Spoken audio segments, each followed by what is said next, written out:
Hello and welcome back to Will It Work. Today we're going to look at a new memory card for the GameCube called the MemCard PRO GC from 8-Bit Mods.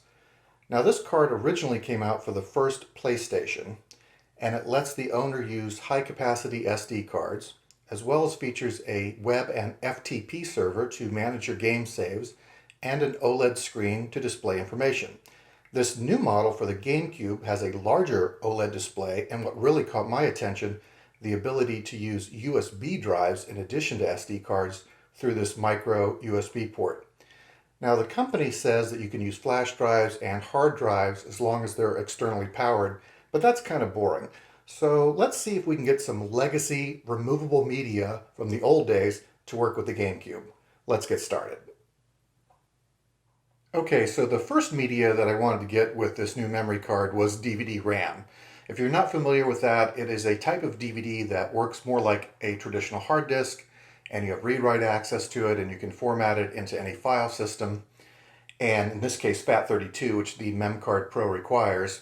Unfortunately, you still have to use it in a regular USB optical drive, and most USB hosts have those disabled because they need to have read-write access and they don't deal with those foreign file systems like ISO and UDF, so they're just shut off. Occasionally you can find a device where they haven't deliberately shut it off, probably by mistake, like the Nintendo Wii U or the PlayStation 3. I've made 2 videos on that on this channel where that was not disabled. We were able to put in DVD RAM and the device just saw it as a hard disk and it worked perfectly. But unfortunately, when I use it with the MemCard Pro, all I get is a message on the OLED screen that says it doesn't see a USB drive. So unfortunately, that one is out. Next was a USB floppy disk drive. And this also got the same message, couldn't find the USB drive. This one doesn't surprise me, as the smallest memory card that the MemCard Pro will make on a disk is 4 megabytes, and that's obviously a lot larger than a 1.4 megabyte floppy disk drive. So that doesn't surprise me that they have disabled USB floppy disk drives. Over here I have an Iomega Jazz drive. Now this isn't even a USB device, it is a SCSI device. And I have a SCSI to USB cable, which works great with most stuff, and much more than I could even get a USB floppy drive usually to work with a host. However, with this cable, I get the same error message, can't find the USB drive. Now these two are bus powered, and I use a splitter to power it externally, so there's no power issues there whatsoever. And the Iomega Jazz drive is powered by its own AC adapter, so there's no issues with power, it just doesn't work with these devices. Let's move on to something that should work. Okay, so this is an Iomega Zip 100 USB drive.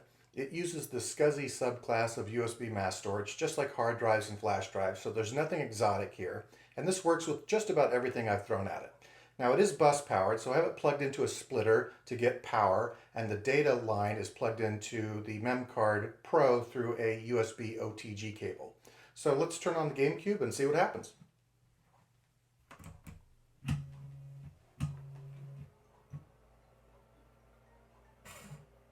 I don't get the message about not finding a USB drive, but the display on the MemCard Pro just flashes and it's kind of stuck in a loop.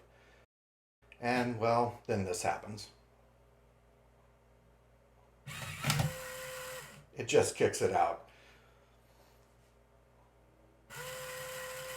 So let's try a different USB Iomega Zip drive.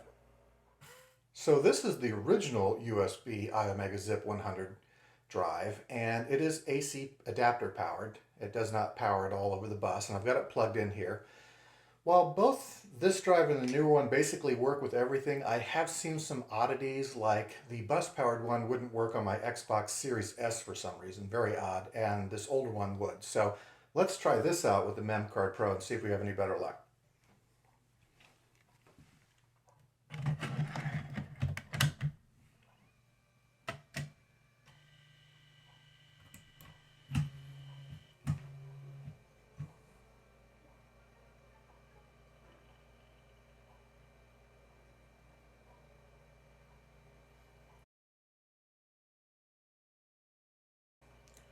So once again, the OLED screen just flashes and gets stuck in a loop.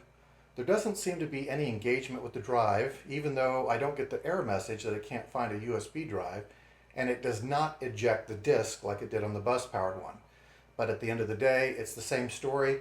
We're not able to use zip disks with the MemCard Pro. And this one I cannot explain. Both of these drives are a SCSI subclass. They both work with practically everything, especially the older one. I can't explain why this one doesn't work. It's quite a head scratcher. We're not having a lot of luck so far, are we? Well, I do have one last piece of legacy removable media, and let's see if we can get that to work. Okay, so this is my Magneto-Optical drive. These are really cool discs. The way they work is the drive uses a combination of magnetism and laser optics to write the data, and laser optics only to read it back, more like how a CD-ROM works. If you've ever seen the original Mission Impossible movie where Tom Cruise breaks into the CIA to get the knock list and he's dangling from the ceiling, the computer there had a magneto-optical drive, and he brought a couple of those discs with him in order to copy the knock file onto it and get out of there. So let's put this in and see if we have a little better luck this time.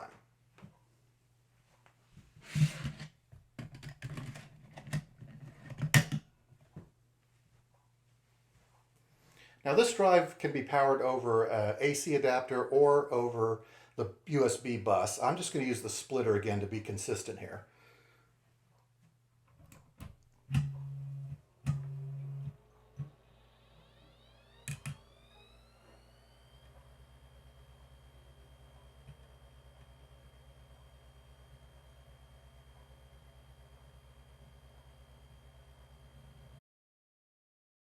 Hey, I think we're in business. It says loading and creating the card.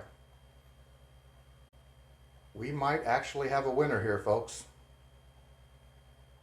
Okay, so it is finished apparently making the card on the magneto-optical disc.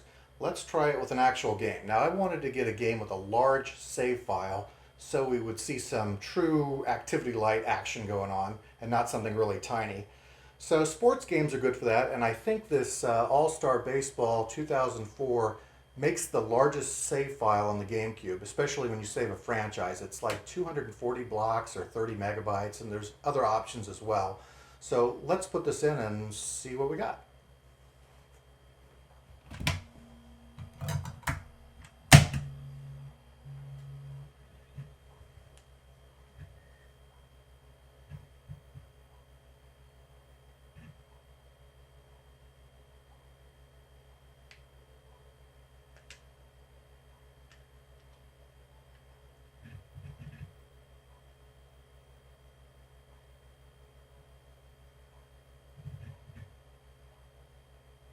Looking for the memory card. Seems to be happy.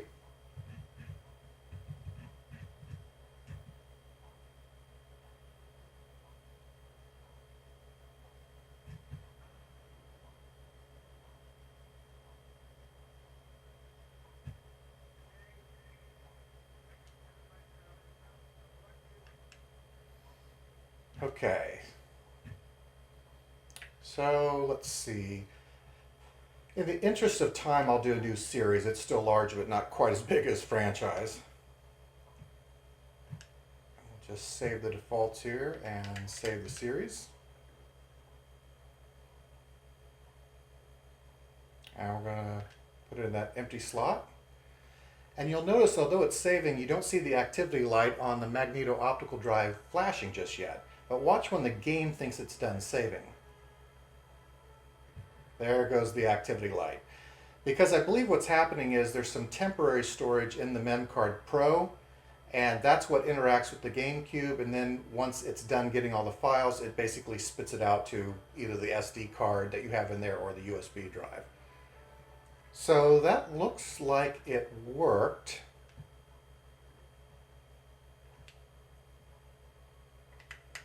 Go into the memory card here and see if we have anything saved under series.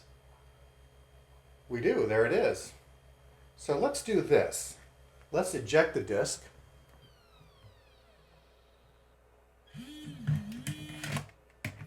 Let's turn this off and back on again. And I'll boot up into the memory manager.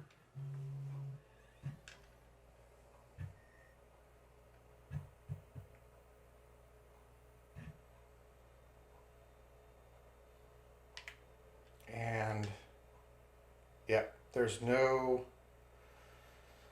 memory card in slot A at all.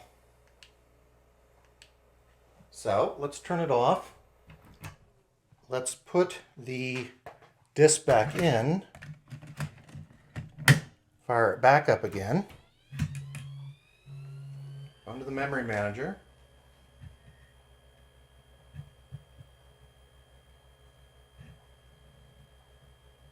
we're going to let it load here.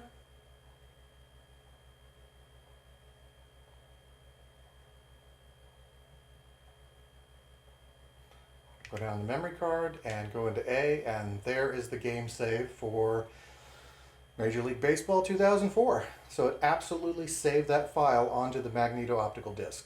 So, in conclusion, what have we learned? Well, not a lot of this retro media works, even things like zip disks, which should, but the Magneto-Optical drive does work. It works perfectly. It might be my new go-to device because I'm telling you, everything works with this Magneto-Optical drive. It is better than the zip disk, actually, on just working with everything. So that's all for this video. As always, I hope you're enjoying these videos. Please like and subscribe if you are, but I will be back soon. But that's all for now. Take care.